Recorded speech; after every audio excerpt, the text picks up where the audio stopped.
Welcome everybody to Central Pennsylvania Workforce Development Corporation's first webinar in a series dedicated to providing you information relevant to your job, your area, and your community. This webinar is being presented by CPWDC's Research Department. My name is Bill Berry and I am a Research Coordinator for CPWDC. Our Research Department provides data support and analysis to our local workforce investment area as well as 7 other workforce investment areas across the state for a total of 30 counties and also employers, educators, economic development agencies, and Pennsylvania Career Links. Today's webinar provides a general overview of Central Pennsylvania through labor market information that is relevant to multiple audiences. Whether you are new to living in the area, new to working in the area, have a business in the area, or just want to know a little bit more about Central Pennsylvania, then this webinar is for you. For any questions relating to the information presented in this webinar or to contact CPWDC's Research Department, contact information will be provided at the end.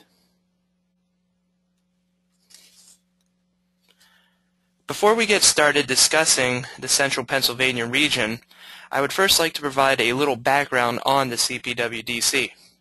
In 1998, the Workforce Investment Act was passed.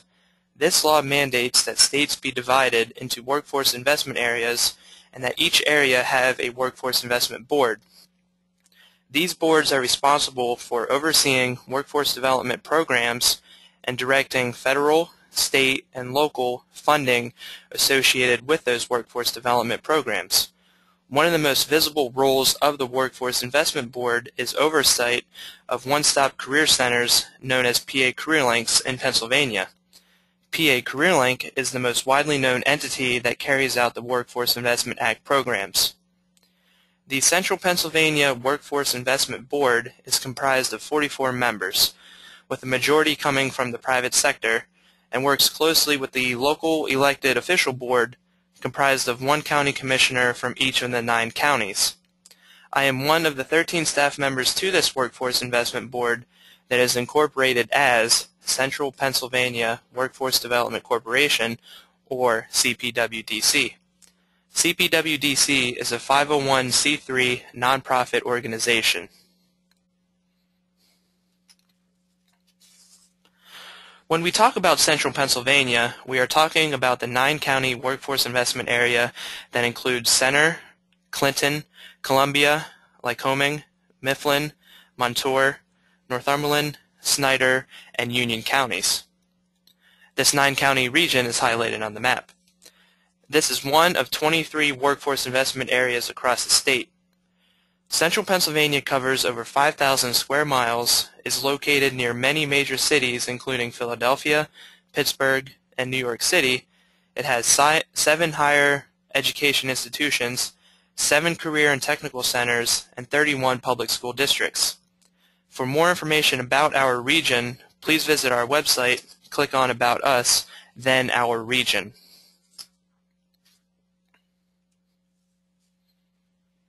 While each county has its own unique qualities, today's webinar will focus on the region as a whole. For information specific to any county or groups of counties, please contact CPWDC. Also, please browse through our website at cpwdc.org and be sure to check out our dashboard where most, if not all, of this information is available by county. The first thing we want to discuss is who lives in Central Pennsylvania.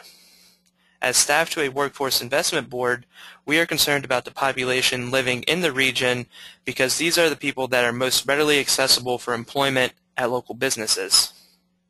All information presented in this section is based on individuals who reside in the 9-county region. Topics for discussion include population, aging information, education, race and ethnicity, household income, and commuting patterns.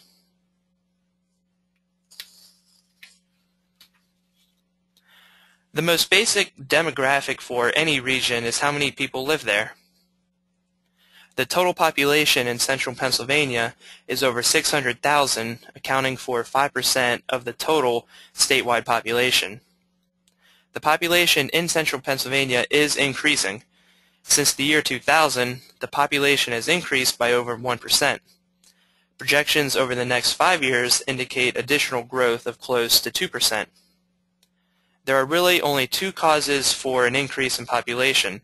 One, higher birth rates, and secondly, higher in-migration levels.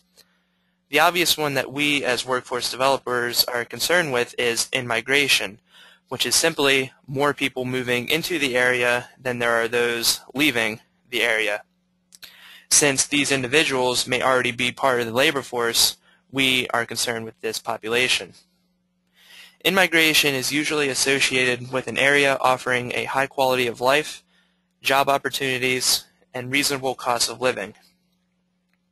An increasing population equates to an increasing potential workforce for the local job market. This means employers could see an increase in job applicants and workers who reside in the central Pennsylvania region and may have to rely less on workers from other areas.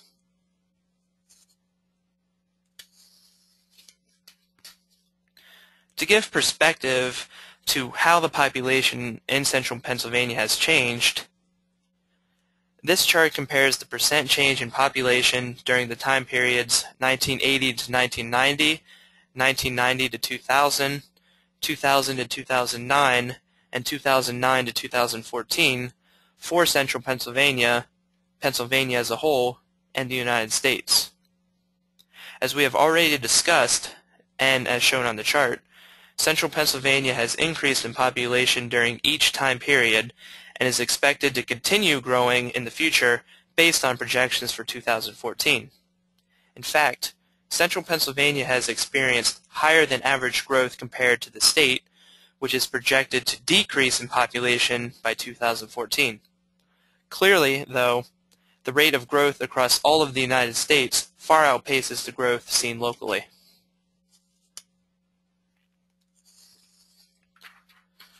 One of the major issues facing employers across all of America is the aging population, which means an aging workforce.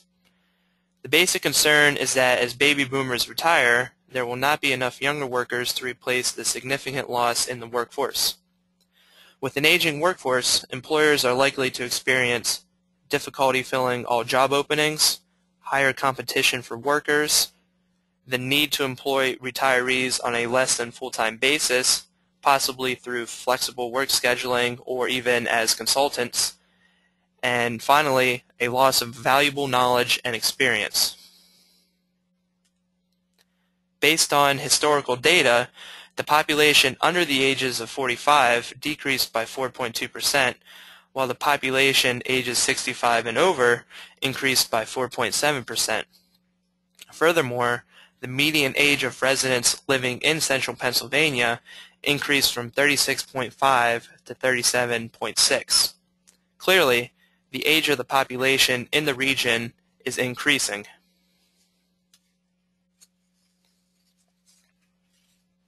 In the previous slide, general information was presented to prove the argument that the population is indeed changing. But an interesting point to investigate further is how the population is changing by age group.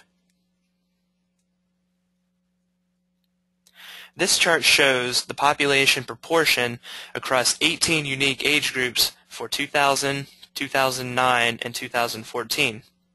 There are two sections that need highlighted.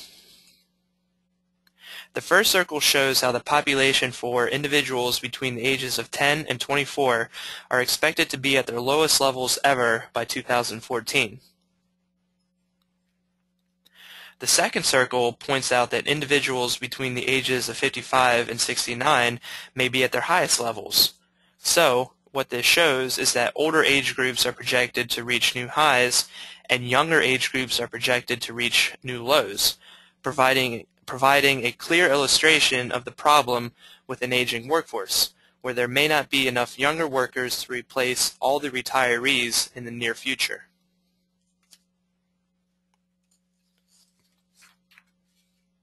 Another way to look at the aging population is to consider individuals within two specific categories: those who are about to enter the workforce, and those who are about to retire.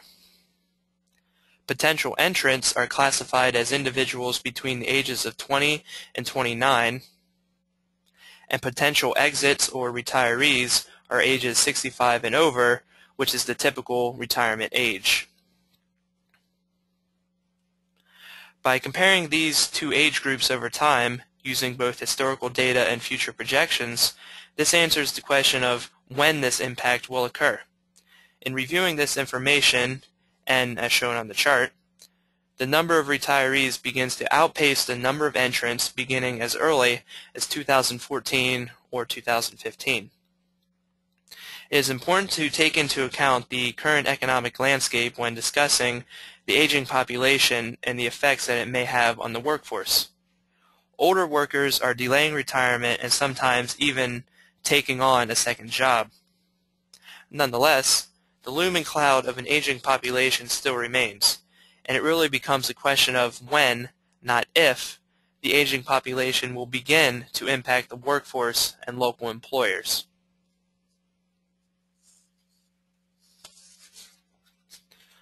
Educational attainment is defined as the highest level of education achieved by the population ages 25 and over. Rural areas, such as most of central Pennsylvania, typically have lower than average educational attainment rates.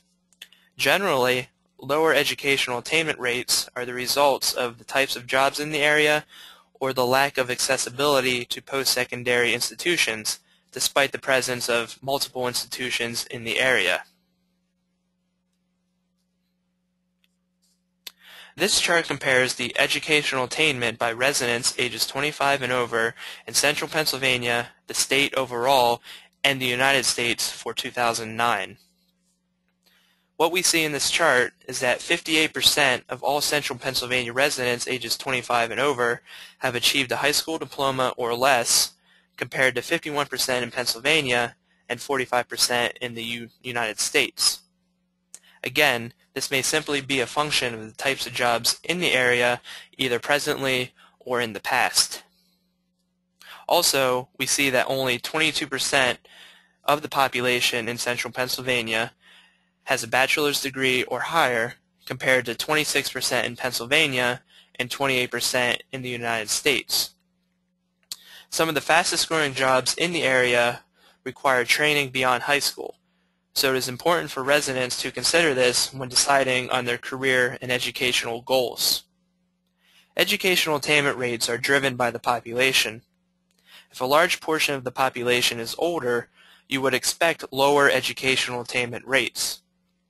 Today, 60% of the workforce is in skilled occupations, with 20% in professional, 20% in unskilled occupations. 50 years ago, though, 60% of the jobs were unskilled, with only 20% skilled and 20% professional.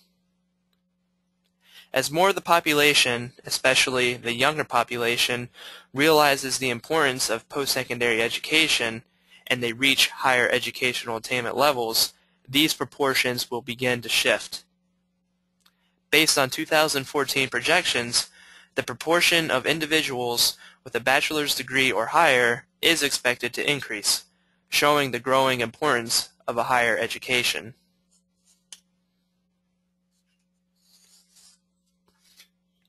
Another characteristic of rural areas is lack of diversity. This chart identifies the proportion of the population within 7 race categories for central Pennsylvania during 2009.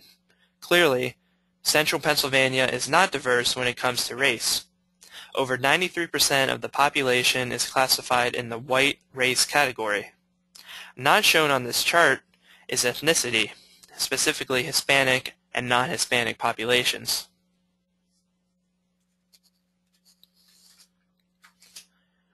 While race did not show much diversity or much in terms of change, there are significant changes occurring when it comes to ethnicity. Between 1990 and 2009, the Hispanic population increased by about 6,700 individuals, or 167%. The Hispanic population represented less than 1% of the population in 1990.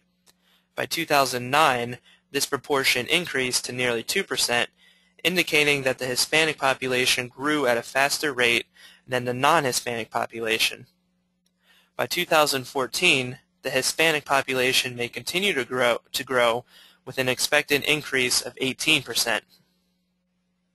Probably the biggest issue with the changing population is dealing with diversity in the workplace.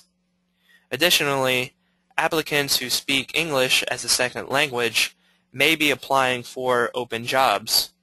Local employers should be aware of these changes, as they may need support from CPWDC and local career links in serving this growing population.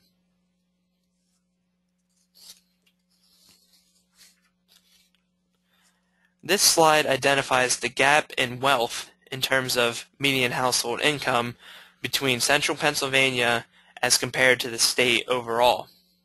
A household includes all individuals living under one roof who are not necessarily related. A household may include more than one wage earner, and the median household income value represents the value at which half of all households earn more and half earn less. A household is essentially an occupied housing unit inclusive of everybody living there. With a median household income value of $42,900, central Pennsylvania households earn about 15% less than the $50,600 value seen across the Commonwealth. Furthermore, when you look at income distributions, about 22% of all households in central Pennsylvania earn less than $20,000, while only 12% earn $100,000 or more. Comparatively, 18% of all Pennsylvania households earn $100,000 or more, and 18% earn less than $20,000. The distribution of wealth is skewed towards the lower levels of income for central Pennsylvania households. This shows how there is a relatively lower cost of living in the region.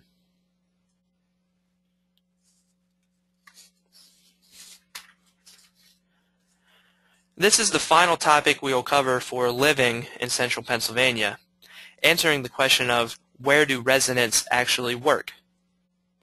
This is an example of labor market information that is outdated, a common problem when working with some labor market data. The most recent available data for commuting patterns is based on 2000 census results. In central Pennsylvania, there is a total population of over 600,000. Of that population, around 266,000 are in the resident labor force, which, for the purposes of commuting patterns, means they are employed. They are individuals who work, but most importantly, they live in the central Pennsylvania region. Of the resident labor force, about 246,500 also work in the region in which they live. They may live and work in different counties within the region, but they stay in the region.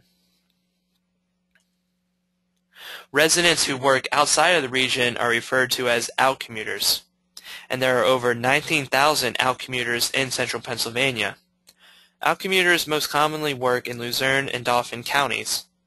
Harrisburg is located in Dauphin County.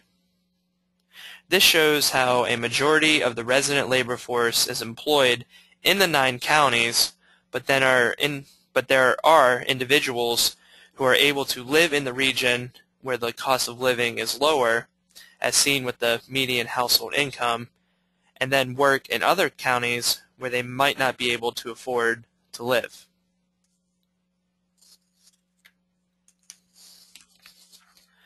This concludes the first half of the presentation on living and working in central Pennsylvania.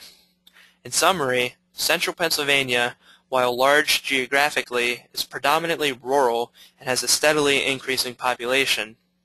Historically, the population has shown limited diversity, lower than average educational attainment, and an aging trend.